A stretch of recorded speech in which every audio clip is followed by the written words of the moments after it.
नमस्कार। हमारे YouTube channel में आपका स्वागत है।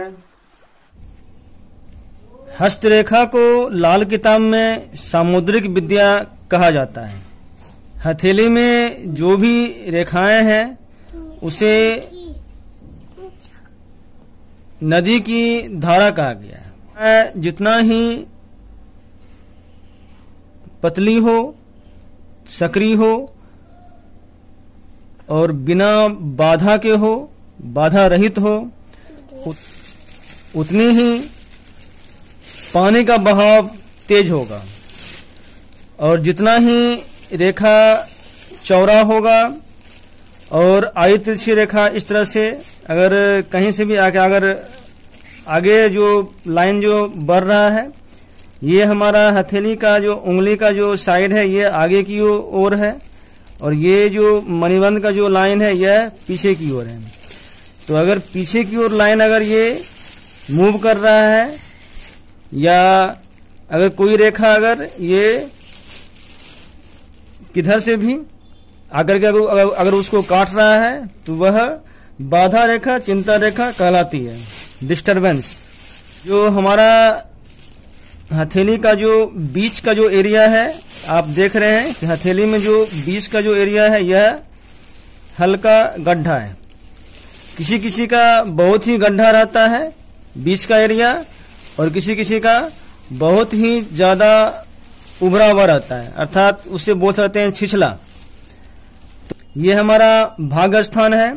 तो ये बीच का एरिया जो कि हस्तरेखा में ये मंगल का मैदान कहलाता है।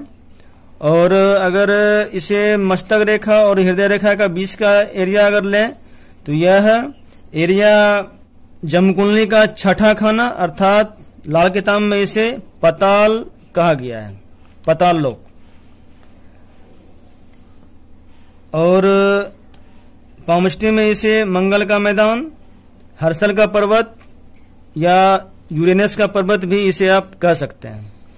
तो यह जो एरिया है जितना ये गहरा होगा, जितना ये गड्ढा यहाँ होगा, उतना ही जो भाग का जो रेखा का मूवमेंट है, अर्थात नदी का जो धारा है, उतनी ही तेज गति से यहाँ आगे की ओर मूव करेगा।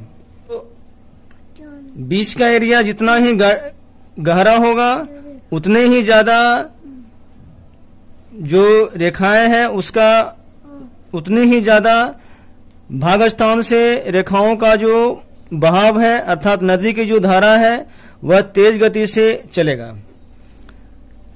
तो यह गड्ढा शो करता है कि आप कितना लाइफ में सेविंग कर सकते हैं।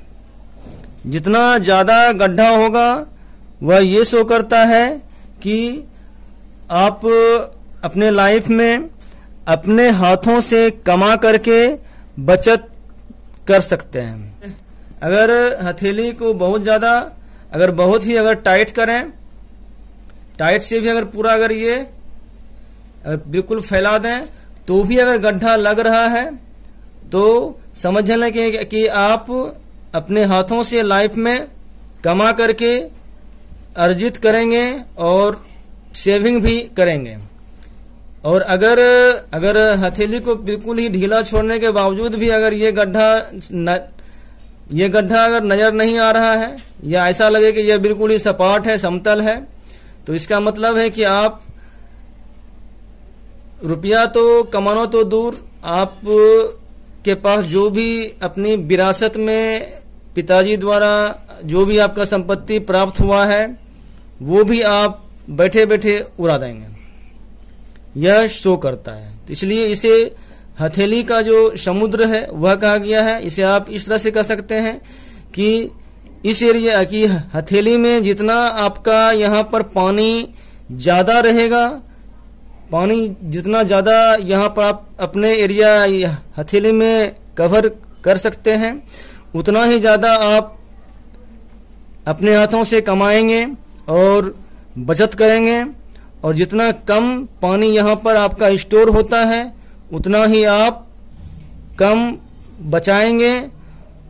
और ऐसा लगे कि जो बीच का जो समतल मैदान है वह ऊपर की ओर मूवमेंट कर रहा है, ऐसा लगे कि यह जो गड्ढा है यह बिल्कुल ये ऊपर की ओर उठा हुआ है, तो फिर आप अपना जो संपत्ति है वो भी उड़ा देंगे।